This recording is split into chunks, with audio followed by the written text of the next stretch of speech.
말씀 사도행전 19장 1절로부터 20절까지 봐야 되는데요. 너무 길기 때문에 여러분들 주반에 속지가 있습니다.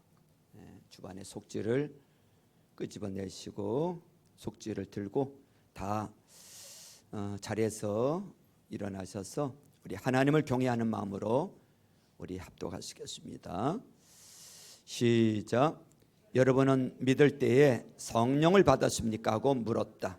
그들은 우리는 성령이 있다는 말을 들어보지도 못하였습니다 하고 대답하였다. 그리고 바울이 그들에게 손을 얹으니 성령이 그들에게 내리셨다. 그래서 그들은 방언으로 말하고 예언을 했는데 바울은 회당에 들어가서 석 달 동안 하나님 나라의 일을 강론하고 권면하면서 담대하게 말하였다. 그러나 몇몇 사람은 마음이 완고하게 되어서 믿으려 하지 않고 온 회중 앞에서 이 도를 비난하므로 바울은 그들을 떠나 제자들을 따로 데리고 나가서 날마다 두란노 학당에서 강론하였다. 이런 일을 이태 동안 하였다. 아시아에 사는 사람들은 유대 사람이나 그리스 사람이나 모두 주님의 말씀을 듣게 되었다. 하나님께서 바울의 손을 빌어서 비상한 기적들을 행하셨다. 심지어 사람들이 바울이 몸에 지니고 있는 손수건이나 두르고 있는 앞치마를 그에게서 가져다가 앓는 사람 위에 얹기만 해도 병이 물러가고 악한 귀신이 쫓겨나갔다. 또 마술을 부리던 많은 사람이 그들의 책을 모아서 모든 사람 앞에서 불살랐다. 책값을 계산하여 보니 은돈 5만 입에 맞먹었다. 아멘.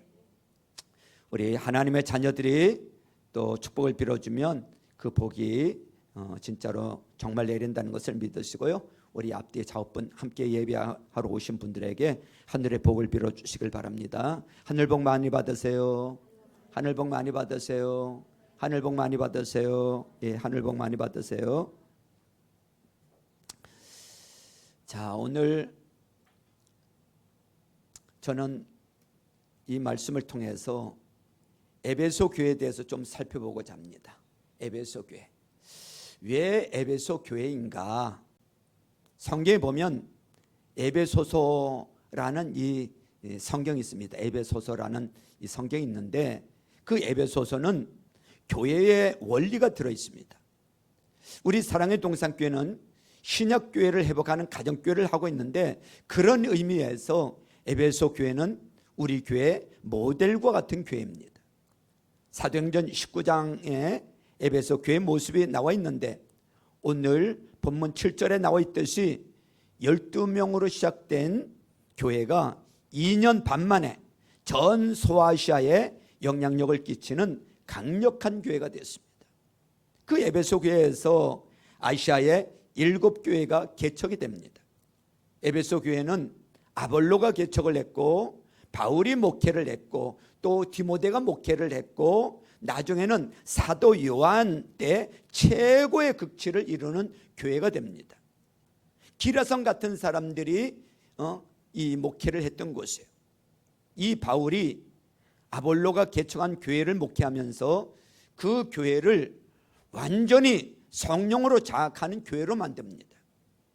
2년 반 만에 12명으로 시작해서 전 소아시아에 영향력을 끼치는 교회가 된 비밀이 어디에 있는가? 에베소 교회는 어떤 교회였는가?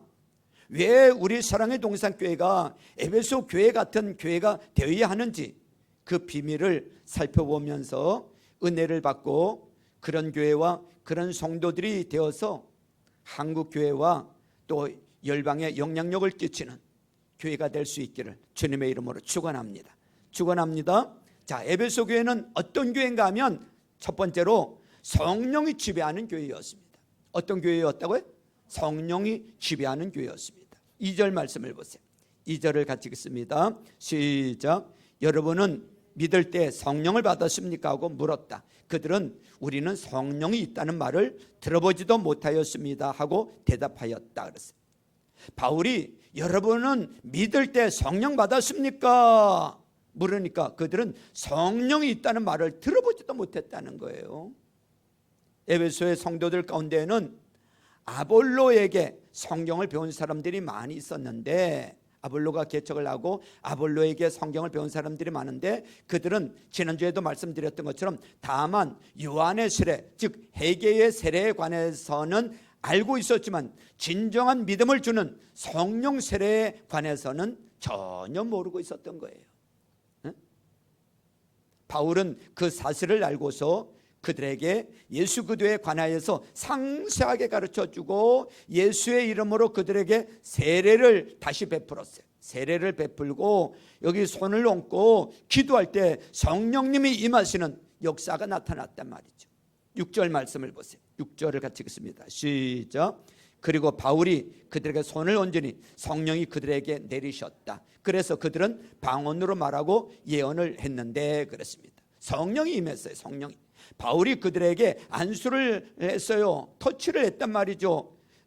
그게 터치를 했는데 그때 성령님이 임하시면서 성령이 내리시면서 방언을 하고 예언을 했다는 거예요.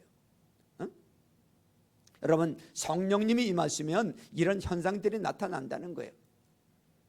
그러면 성령 받은 사람은 다 방언을 해야 되느냐? 아니요. 성령 받았는데도 방언 못하는 사람도 있어요. 지난주에 말씀드렸죠. 또 어떤 사람은 방언도 하고 예언도 하고 뭐 다양한 은사가 나타나기도 하고, 어떤 사람에게는 뭐 또 다른 은사가 나타나기도 하고. 여러분, 방언 못한다고 너 성령 못 받았다고 그렇게 말해도 안 되고요. 또 누구는 성령 받아서 방언기도 랄랄랄랄랄 소리 내서 한다고 해서 잘못된 것도 아니고요. 여러분, 성령 받으면 여러분 다양한 현상들이 나타나게 돼 있어요. 그걸 무시해도 안 되고 그걸 또 인정 안 해도 안 되고요. 여러분, 우리는 성령님의 그 역사를 그대로 우리는 믿고 인정해야 될 줄로 믿습니다. 여러분, 성령 받으면 기도하는데 이상한 말이 나오기도 하고요. 성령 받으면 자기가 알아. 성령 받으면 누가 안다고요? 자기가 알아. 뭔가 왔구나. 여러분, 담배가 딱 끊어지기도 하고요. 그렇게 좋아하던 것들을 안 하게 돼요. 싫어하게 돼요. 그렇게 재미있던 것이 재미가 없어지고요. 이상하다. 내가 왜 이러지? 그러고는 예배하는 것이, 기도하는 것이 너무너무 좋고 행복한 거예요. 너무 좋아서 눈물이 나요. 세상을 다 얻은 것 같아요. 영혼에 대해서 눈을 뜨게 되고요. 그리하여 성령님이 임한 이 에베소 교회 성도들은 철저하게 성령님이 지배하는 교회로 바뀌게 된 거예요. 많은 목회자들과 성도들이 성령님을 이용할 줄은 알아도 성령님을 전면에 내세워 철두철미하게 목회를 성령님이 지배하는 교회가 되도록 해야 하는데, 이 시대는 성령님을 이용할 줄은 알아도 성령님이 지배하는 교회를 거의 볼 수가 없습니다. 안타까운 현상이죠. 성령님께서는 당신을 이용하려는 것을 얼마나 기분 나빠하시는지 모릅니다. 그러나 겸비의 영이기 때문에 이용하려면 이용을 당해 주시지만 실제로는 기분 나빠하세요.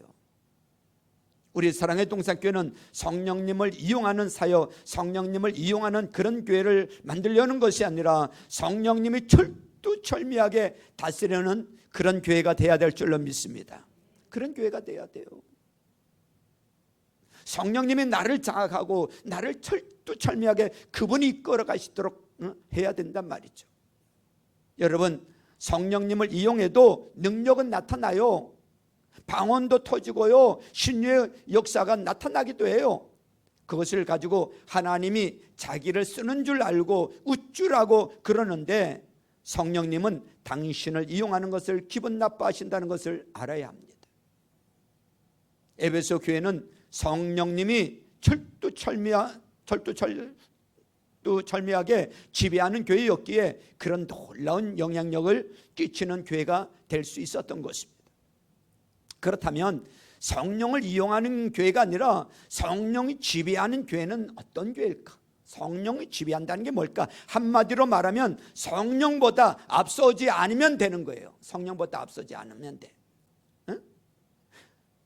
그런데 말은 쉽지만 실제로는 어렵습니다. 응? 성령보다 앞서지 않는다는 것이요, 우리가 그거 모르는 게 아니잖아요. 기도보다 앞서지 말자, 성령보다 앞서지 말자 그러는데 이게 생각처럼 쉬운 게 아니에요.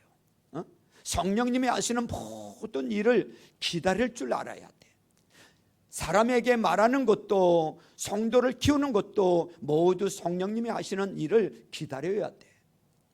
에베소 교회 원리는 계시를 굉장히 중요시 여기고 있어요. 이 에베소 교회의 원리는 계시, 하나님의 그 계시를 굉장히 중요시 여기고 있어요. 바울 전체 신학이 계시를 통해 이루어진 것처럼 초대교회는 계시를 굉장히 중요시 여겼어요. 왜냐하면 하나님의 움직임에 따라 순종하기 위해서인 것입니다. 하나님의 일하심을 따라 자기가 움직이기 위해서인 거예요. 하나님이 움직여야만 철두철미하게 움직이는 교회, 이게 바로 에베소 교회였던 것입니다. 이게 바로 성령님이 지배하는 교회였습니다. 이렇게 되기 위해서는 목회자나 또 한 목장을 맡고 있는 우리 목자들이나 또 성도들은, 우리 모든 성도 한 사람 한 사람 성도들은 한동안 주님이 하시는 것을 바라보면서 하나님이 움직일 때까지, 성령님의 나타나심이 있을 때까지, 나를 통해 온전한 지혜와 계시의 영이 열릴 때까지 사실 기다려야 됩니다. 한동안 엎드리고 기다려야 돼요. 그러면 어떻게 기다리느냐? 내 영적 이 잘못된 이 자아 처리를 하면서, 즉 내 육적인 본능과 인간적인 이성과 합리성을 깨뜨리는 작업을 하는 그런 깨뜨리는 작업을 하는 시간들이 한동안 있어야 된다는 것입니다. 예를 들어 무슨 문제가 탁 터졌을 때 내가 움직이면, 무슨 일이 탁 터졌을 때 내가 먼저 움직이면 이건 아직 성령님이 지배하기 어려운 상태이고, 어떤 일이 탁 터졌을 때 주님의 뜻이 무엇입니까? 이렇게 몸에 배면 교회가 성령님이 장악할 수 있는 상태가 되어져 가는 것입니다. 교회도 그렇고 우리 한 사람 한 사람이 다 마찬가지고, 목사님도 마찬가지고 우리 목자들도 마찬가지고요. 어떤 일이 탁 터졌을 때 주님의 뜻이 무엇입니까? 그분 앞에 자꾸 물어야 돼요.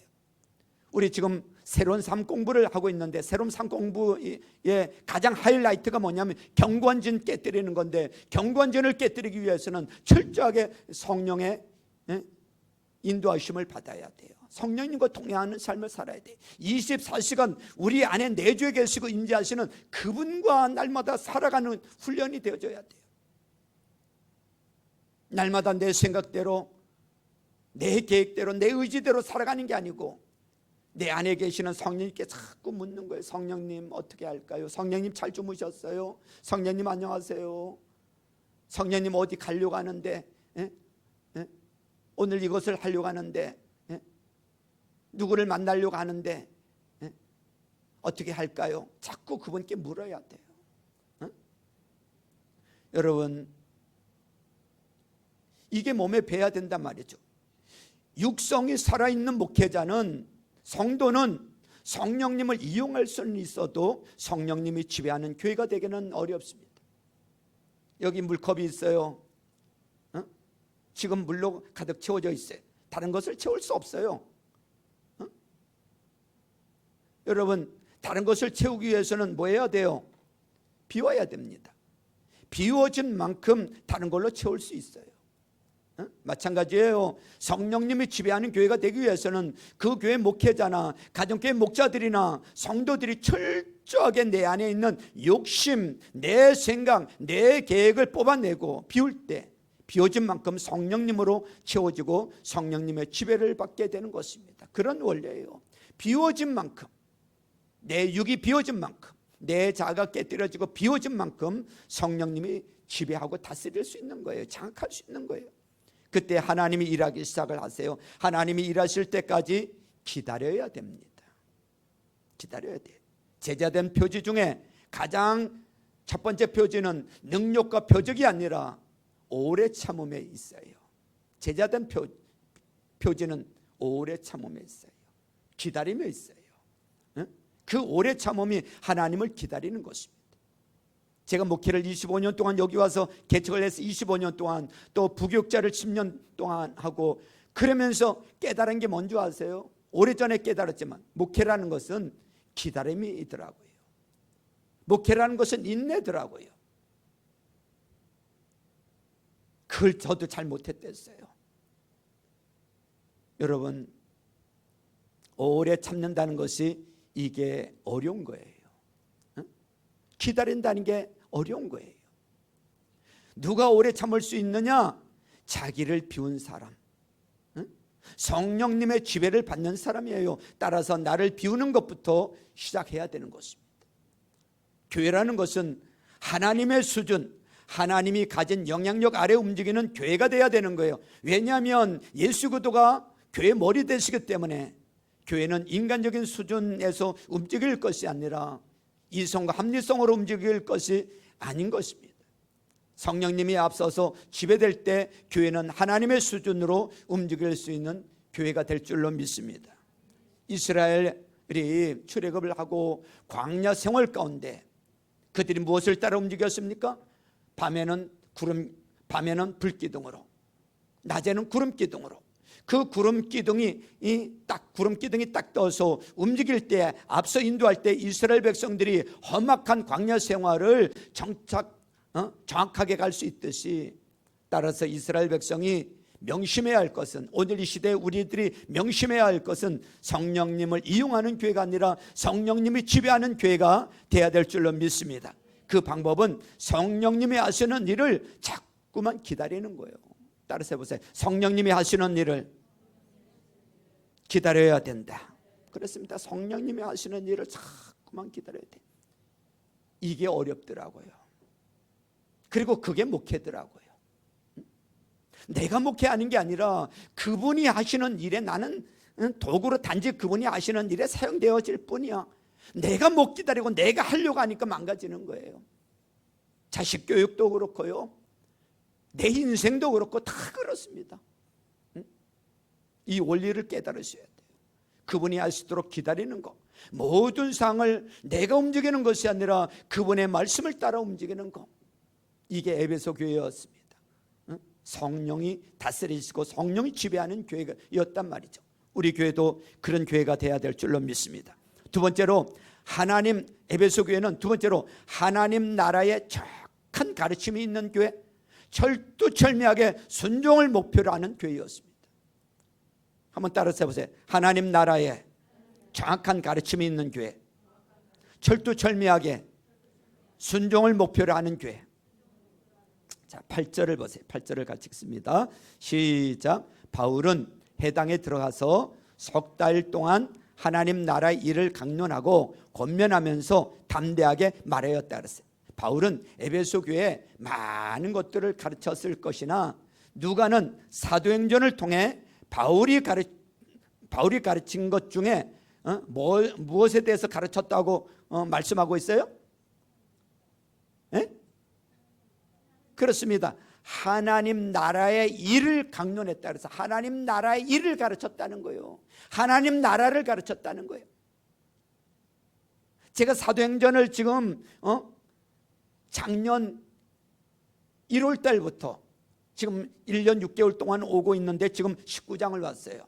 뭐 끝까지 가면은 뭐 내년까지도 갈 수도 있는데, 자 보세요. 제가 사도행전 1장에서 이 이야기를 했어요. 예수님께서 부활하시고 나셔서 승천하시기 전까지 며칠을 계셨어요? 40일 동안 제자들과 함께 있으면서, 거기 사도행전 1장에 보니까 7절에도 보면 거기 보면 무슨 말씀을 하고 있는, 그 사도행전 1장 7절이 아니고 1장 3절에 보면 이렇게 말하고 있어요. 찾을 거 없어요. 저기 보세요. 그냥. 자, 1장 3절에 보면 제자들과 40일 동안 있으면서 뭘 하셨는가 하면 하나님 나라에 관한 일을 가르쳤다 그랬어요. 하나님 나라에 관한 일을 가르쳤다. 하나님 나라에 관한 일이 뭐냐? 성경에는 나와 있지 않지만 그 아래에 보면 이렇게 말하고 있어요. 오직 성령이 너희에게 임하시면 너희가 권능을 받고 예루살렘과 온 유대와 사마리아 땅까지로 내 증인이 되라, 이렇게 말하고 있어요. 그러면 하나님 나라의 일이 뭐냐? 그때 제가 뭐라고 가르쳤는가 하면 이걸 기억하라 그랬어. 성제를 기억하라 그랬어. 성제. 응? 제 친구 이름이 목사님이 성제가 있는데 그걸 의미가 뭐라 그랬어요? 성령 받고 제자 만들라는 거예요. 그게 하나님 나라에 관한 일이, 하나님 나라의 일이야. 그러니까 이 사도 바울도 에베소 성도들과 이 12명과 2년 이상을 가르치면서 바로 너희들이 성령을 받고 예수님의 제자가 되도록 그 일을 했다는 거예요. 무슨 말인지 아시겠죠? 그래서 이 하나님 나라, 바울 서신을 봐도 분명히 바울은 에베소 교회에서 무엇보다 강조했던 것은 하나님 나라였습니다. 에베소 교회가 강력했던 것은 무엇보다 예수 그리스도가 교회 머리 되신 것이고 교회는 몸인데 이 머리 되신 예수 그리스도를 철두철미하게 내세우는 에베소 교회는 이를 왕권이라는 표현을 썼어요. 왕권. 이게 무슨 말인가 하면 왕이신 그리스도가 모든 것을 움직이고 세워가는 교회. 그래서 하나님 나라라는 거예요. 굉장히 복잡한 개념이 있지만 킹덤 오브 갓, 하나님 나라, 이것은 바로 교회의 머리신 예수 그리스도가 왕이심을 가르치는 것입니다. 이 왕권은 성도들로 하여금 철두철미하게 신앙생활의 전반적인 흐름인 순종의 역사를 만들어 가게 하는 것입니다. 하나님은 질서가 아닌 것에 축복하시는 법이 없어요. 자유하다는 것은 물고기가 완전히 물에 장악되었을 때 물고기가 자유하듯 왕이신 예수 그리스도께 순종하는 것, 그것이 성도들에게 있어 진정한 자유이며 축복 그 자체라는 거예요. 왕이신 예수 그리스도가 교회를 다스리니까 그 교회에 오면 누구라도 변할 수 있는 거예요. 누가 와도 변화되는 교회, 너무너무 부럽지 않습니까? 그런 교회가 돼야 된다는 것입니다. 자, 9절 10절을 보세요. 9절 10절 제가 읽습니다. 그러나 몇몇 사람은 마음이 완고하게 되어서 믿으려 하지 않고 온 회중 앞에서 이 도를 비난함으로 바울은 그들을 떠나 제자들을 따로 데리고 뭐 했다고요? 따로 데리고 나가서 날마다 어디에서? 두란노 학당에서 강론하였다. 이런 일을 이태 동안 하였다. 아시아에 사는 사람들은 유대 사람이나 그리스 사람이나 모두 주님의 말씀을 듣게 되었다 그랬어요. 무조건 에베소 교회에 오면 순종의 사람으로 변했어요. 깡패, 도둑놈, 알코올 중독자, 간음하던 자, 누가 와도 변화되는 교회. 우리 교회는 이런 사람만 와야 한다. 이것은 배제주의입니다. 그러나 우리 교회는 다 오십시오. 우리 교회는 다 오십시오. 어떤 사람이 와도 다 변하는 교회. 왕이신 예수 그리스도가 그 교회를 지배하고 다스리기 때문에 왕권의 기름 부으심이 있는 그런 교회가 돼야 될 줄로 믿습니다. 교회는 철두철미하게 순종을 목표로 하는 교회예요. 여러분, 히브리어에 보면 바라크라는 단어가 있어요. 바라크가 축복이라는 단어인데 그 의미가 뭐냐면 낙타가 무릎을 꿇다라는 말에서 온 거예요. 그러니까 그 의미가 뭐냐면 순종 없이는 축복도 없다는 거예요. 순종 없이는 축복도 없다. 전에 신명기에 나오는 천대의 축복의 전략에 대해서 말씀을 전하면서도 계속 강조했던 것이 뭐냐면 순종이에요. 순종 없이는 축복도 없다. 그 신명기 28장에도 보면 순종하면 축복이고 불순종하면 저주에 대해서 말씀하고 있는 내용이 그 내용이에요. 하나님 앞에 엎드리지 않고 성도들이 온전함으로 들어갈 수 있는 비결은 없어요. 그래서 우리 사랑의 동산교회 가장 중요한 패러다임은 뭐냐면 말씀을 오늘 들어요. 말씀을 먹습니다. 말씀을 먹으셔야 돼요. 말씀을 먹었으면 그 말씀 가지고 뭐 해야 돼요? 회개하고 그 말씀 가지고 순종을 하고 그 말씀 가지고 엎드리고 이게 자꾸 돼야 된단 말이죠. 말씀을 듣고 끝나는 게 아니라 그 말씀을 가지고 회개하고 그 말씀 가지고 순종하고 그 말씀 가지고 엎드리고 이거밖에 없어요.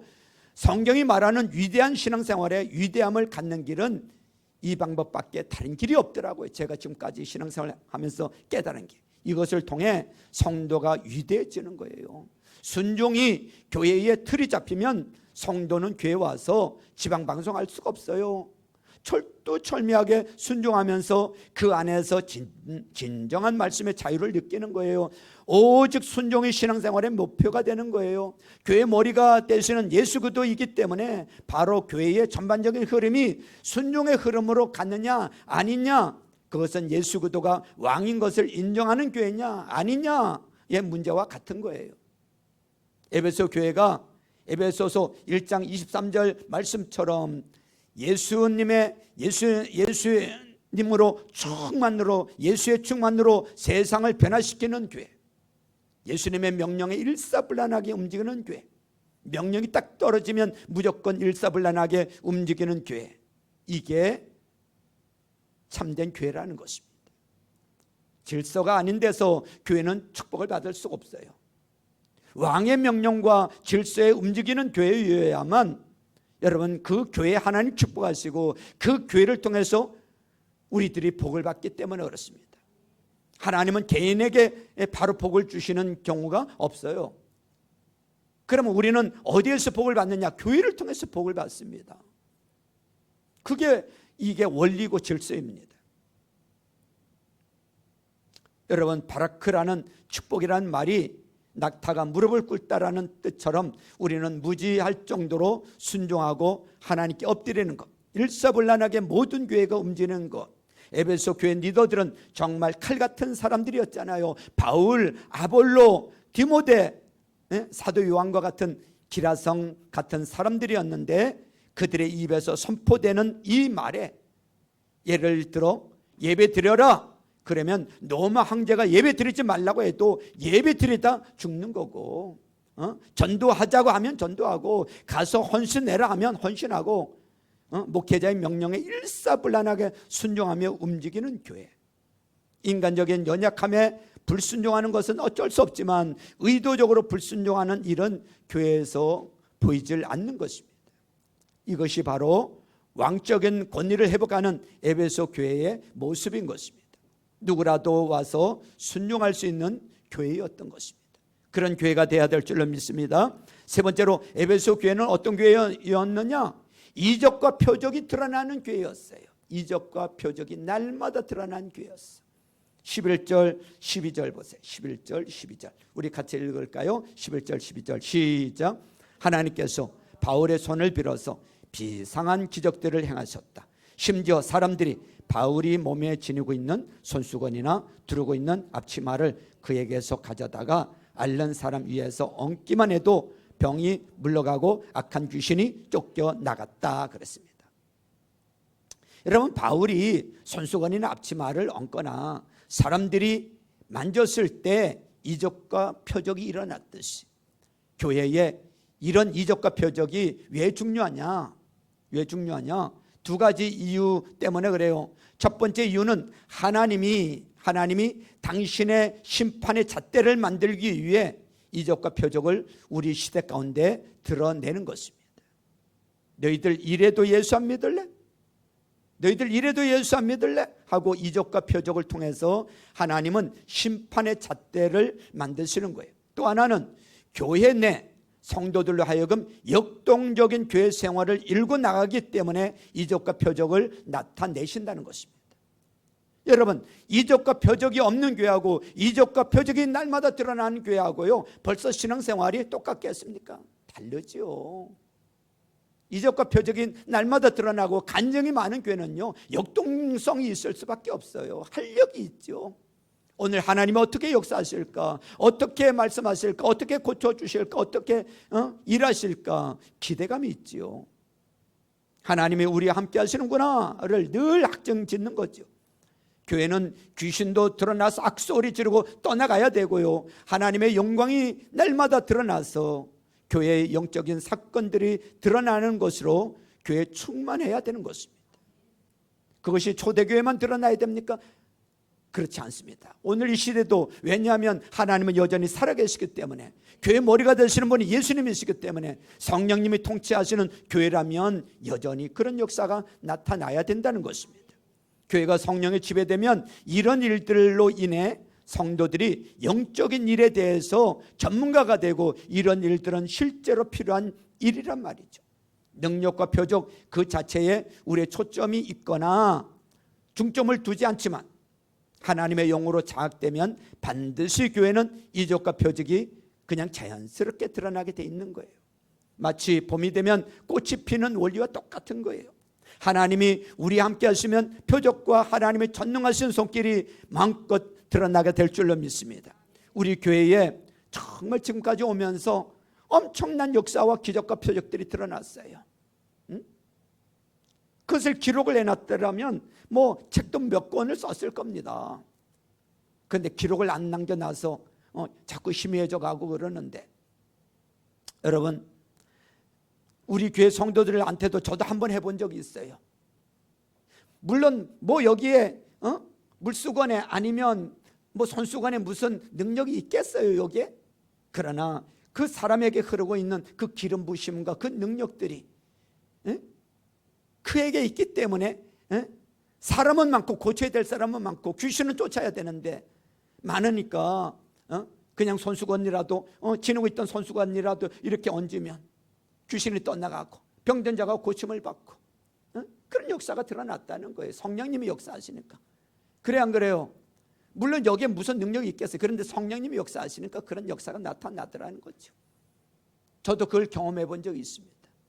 집회를 하면서 필리핀에 가서 집회를 하면서 대학생들이 300명 정도 참석을 했는데 300명을 다 일일이 안수를 하고 해야 되는데 막 성령님이 역사하시니까 뒤집어져서 떼굴떼굴 애들이 막 떼굴떼굴 막 굴르고 막 토하기도 하고 방언을 하고 막 귀신도 떠나가고 그러는데 일일이 다 할 수가 없어서 제가 손수건을 가지고 그냥 흔들면서 다니기도 했습니다. 흔들면서 다니기도 하고 손수건으로.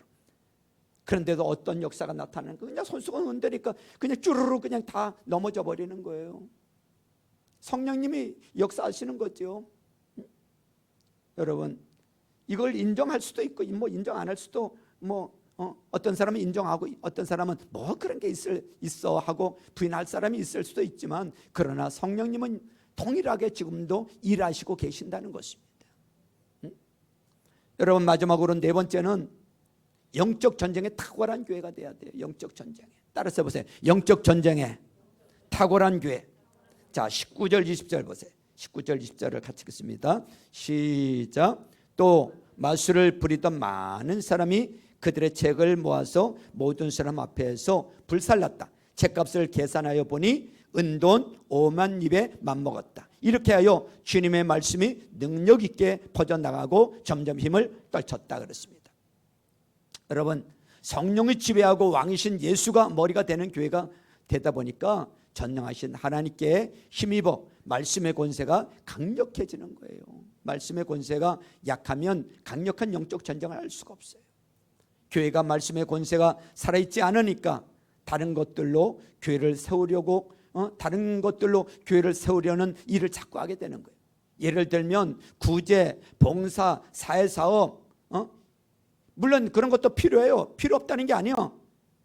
그런데 거기에 더 집중을 하려고 해요. 구제, 봉사, 사회사업 하지 말라는 이야기가 아니라 교회가 본질적인 말씀의 권세가 살아있지 않으면서 하는 모든 프로그램들은 아무 유익을 주지 못합니다. 세상 사람들이 칭찬은 많이 하겠죠. 야, 저 교회 참 좋은 일 한다. 칭찬은 많이 하겠지만 하나님의 본질적인 말씀의 권세가 회복되지 못하면 교회는 새로워질 수가 없는 거예요. 부흥의 시대 가운데 가장 두드러진 특징은 하나님 말씀의 권세였어요. 하나님 말씀의 권세. 에베소 교회가 갖는 특징이 말씀의 권세였습니다. 성도들의 말의 훈련을 강하게 시키는 것이 에베소서의 원리였어요. 인격적으로 내 영혼이 정결해지면서 내 안에 예수님의 인격이 되고 존재에서 양식이 나오듯 그리스도의 인격이 되면 그 인격 가운데 그리스도의 권세가 나오듯 말씀의 권세를 가져야 영적 전쟁을 할 수가 있는 것입니다. 영적 전쟁을 할 수가 있어요. 김정균 목사님이라는 분이 계세요. 이분은 18년 동안 절에서 주지로 있던 사람이에요. 주제 스님이었어요. 이 사람 주특기는 관상을 보는 거였다고 합니다. 보침 하나 딱 짊어지고 보침 하나 짊어지고 동냥하러 가면서 이 목탁 두드리면서 동냥하러 다니잖아요. 그것도 중들에게는 하나의 프로그램이래. 하나의 프로그램. 요즘은 이것도 잘 안 하는 것 같은데 그 사람들도 타락해서 하나의 프로그램이거든요. 근데 어느 동네에 이 주지스님이 이 목탁을 두드리면서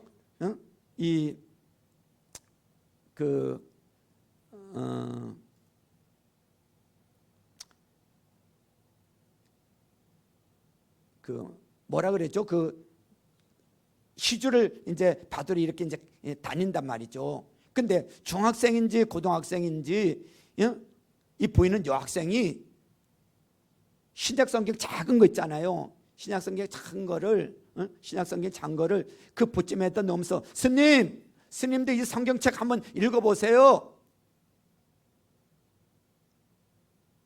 그래서 야, 나는 예수 안 믿어. 너나 믿어. 가져가. 스님도 한번 읽어보세요 하고 보찜에다 딱 집어넣은 거예요. 그 자리에서 꺼내서 내놓을까 하다가 귀찮고 그래서 그냥 그 성경책을 가지고 간 거예요. 그래서 절에 가서 무슨 내용이 있나 이 양반이 성경을 읽은 거야. 뭘 읽어? 성경을 읽다가 성령님이 역사하셔서 예수님을 영접해서 이분이 주지스님 때려치우고 내려와서 이분이 예수님 영접하고 세례받고 이분이 신학교 가서 신학을 하고 목사님이 됐어. 목사님이. 그런 일이 일어날 수도 있단 말이죠. 어떻게 성령님이 일하실지 아무도 몰라. 아무도 모른단 말이죠. 이분이 목사가 되고 나서 고백하기를 중들 가운데는 진리를 몰라서 굉장히 방황하는 사람들이 많다고 고백을 하고 있습니다. 에베소서는 로마의 2대 도시 중에 하나예요. 제가 에베소서를 가봤어요. 그 성지순례 가면서 바울의 여정을 따라서 거기 가면요 도서관도 있고요, 목욕탕도 있었고요, 이 병원도 있었고요, 약국도 있었고요. 거기 보니까 큰 원형 3만 명이 넘는 원형 경기장도 있었고요, 음악당도 있더라고요. 정말 그 당시에 벌써 2000년이 지난 그 당시에 벌써 이런 것들이 중심이 되는 도시였어요. 어마어마한 도시였어요. 에베소가 그 당시 에베소 교회를 중심으로 전 소아시아를 장악하던 무슨 신이 있었는가 하면 그 당시에 아데미라는 이 신을 섬기고 있었어요. 아데미 귀신을 섬기고 있었는데 오늘 본문은 아니지만 19장 거기 아래 보면 28절에 보세요. 28절에 보면 이런 말씀이 있어요. 28절에 보면 거기에 서 있는 사람들이 이 말을 듣고 격분해서 에베소 사람의 아데미 여신은 위대하다 하고 소리를 질렀다 그랬어요. 아데미 여신을 섬기고 있었단 말이죠. 이렇게 아데미를 숭배하는 도시였어요. 파르테 신전의 5배가 되는 어마어마한 큰 아데미 신전이 에베소에 있어서 에베소 사람들이 위대하다 아데미요 하고 외쳤던 것입니다. 그 외침이 AD 90년에 이후에 위대하다 예수로 바뀌는 사건이 일어나게 됩니다. AD 90년에는 완전히 그 아데미가 지구상에서 사라지는 사건이 일어나게 돼요. 그렇게 강력한 아데미가 사라집니다. 그게 어떻게 일어나게 되었는가 하면 그때 당시 사도 요한이 목회자로 에베소 교회에서 목회를 하고 있었습니다. 그 당시 아데미 신이 너무 커지니까 아데미 신의 그 제사장이 교만해져 가지고 이 에베소 교회 사도 요한에게 영적 전쟁을 신청해 왔어. 네 신이 옳은 신이냐 내 신이 진짜 신이냐 영적 전쟁을 신청했어요. 그래서 영적 전쟁을 하러 이 사도 요한이 아데미 신전 앞에 영적 전쟁을 하러 이제 갔는데 아데미 신전 앞에 그 제사장이 서고 그 건너편에 요한 사도가 딱 섰어요. 그래서 반나절을 아데미 신전 제사장이 막 저주를 퍼부으면서 난리를 치는데 끄떡이 없어요. 그런데 사도 요한이 한 3발자국 딱 앞에 나서더니 두 손을 딱 들고 주 예수님 당신의 이름의 존귀함을 드러내시옵소서 이 말만 딱 했어요. 주 주 예수님 주님의 위대하심을 당신의 이름의 존귀함을 드러내 주옵소서 하자 하늘이 쫙 열리고 하늘에서부터 큰 손이 쫙 내려오더니 파르테 신전의 5배가 되는 그 아데미 신전을 손이 내려오더니 두동강 내서 땅으로 그냥 파묻어 버리고, 그리고 아데미 제사장은 반쪽으로 갈라졌습니다. 그렇게 해서 지구상에서 그날부터 아데미가 사라졌습니다. 그래서 이 사건이 어떻게 된 건가 학자들이 연구를 하다가 외경인 요한행전이라는 데서 그 사건의 기록이, 그 사건이 그렇게 되었다고 정확하게 나오는 거예요. 그게 바로 AD 100년 이전에 일어났던 사건이고, 바로 AD 135년에 요한행전에 그것이 기록이 되어 있습니다. 그리고 그것을 영국에 있는 많은 학자들이 그것을 논문으로 써서 지금 나와 있습니다. 그래서 아데미라는 그 번성했던 그 우상이 지구에서 하루아침에 싹 사라져 버린 것입니다. 그러니 이 에베소 교회는 지구상에 존재했던 강력한 교회였고 영적 전쟁에 탁월했던 교회였던 것을 알게 됩니다. 그리고 에베소 교회가 많아봐야 성도가 그때에, 제가 볼 때 에베소 교회가 그 당시에 성도가 많아봐야 100명 미만, 한 50명 그런 소수였을 텐데, 그런 교회에서 이런 강력한 교회가 돼서 소아시아를 뒤집었던 아데미를 하루아침에 사라지게 만드는 역사가 일어나게 됩니다. 이게 교회라는 것입니다. 이게 교회라는 거예요. 제가 이 교회를 보고서 미쳐버린 것입니다. 아, 이것이 교회구나. 그 영광을 보고 제가 지금도 교회에 목숨을 바치고 있는데, 나 자신의 한계, 여러 가지 이유로 인해서 아직까지도 그 영광은 100% 드러나고 있지는 않지만 이제는 하나님이 때를 맞춰서 드러내 줄 줄로 믿습니다. 이 에베소 교회는 이런 영적인 원리를 갖고 에베소서 6장 10절로부터 24절의 말씀에 따라서 전신갑주를 입고 강력한 영적 전사가 세워지는 교회가 된 것입니다. 교회는 강력한 영적 전쟁을 치르는 교회가 되어야 될 줄로 믿습니다. 아멘. 지옥 권세 잡은 자를 묶을 수 있는 교회가 되어야 돼요. 귀신이 역사하면 예수의 이름으로 쫓아내고 묶을 수 있는 그런 교회가 되어야 된단 말이죠. 귀신 하나 쫓아내지 못해서 벌벌벌 떨고 그러고 있으면 안 된단 말이죠. 지옥 귀신들, 잡신과 음란, 한국의 이런 이 율법의 영들과 싸우는 바로 에베소 교회는 강력한 영적 전쟁을 치를 수 있는 교회였습니다. 강력한 영적 전쟁을 치러서 하나님의 위대함을 드러낼 수 있는 교회, 이 땅의 진정한 영적 아데미를 완전히 두 쪽 내버릴 수 있는 영광스러운 그런 교회가 되어야 될 줄로 믿습니다. 방법은 하나, 정리합니다. 전체적으로 정리하면 하나님이 원하시는 교회를 세워야 되는 것입니다. 하나님이 원하시는 교회를 세워야 돼. 그게 뭐냐? 성령으로 완전히 지배되는 교회, 그리고 왕이신 예수 그리스도의 명령에 일사불란하게 움직이는 교회. 전능하신 하나님의 손길이 드러나면 영적 치열함 가운데 승리하며 어떤 사람이 와도 순종할 수 있는 교회가 되는 것입니다. 이것이 바로 에베소 교회였어요. 또한 우리 사랑의 동산교회가 그런 교회가 되어야 될 줄로 믿습니다. 그런 교회를 같이 꿈꾸고 함께 만들어가는 저와 여러분들 다 될 수 있기를 주님의 이름으로 축원합니다. 아멘이죠? 자, 우리 이 시간에 찬양 우리를 사용하소서.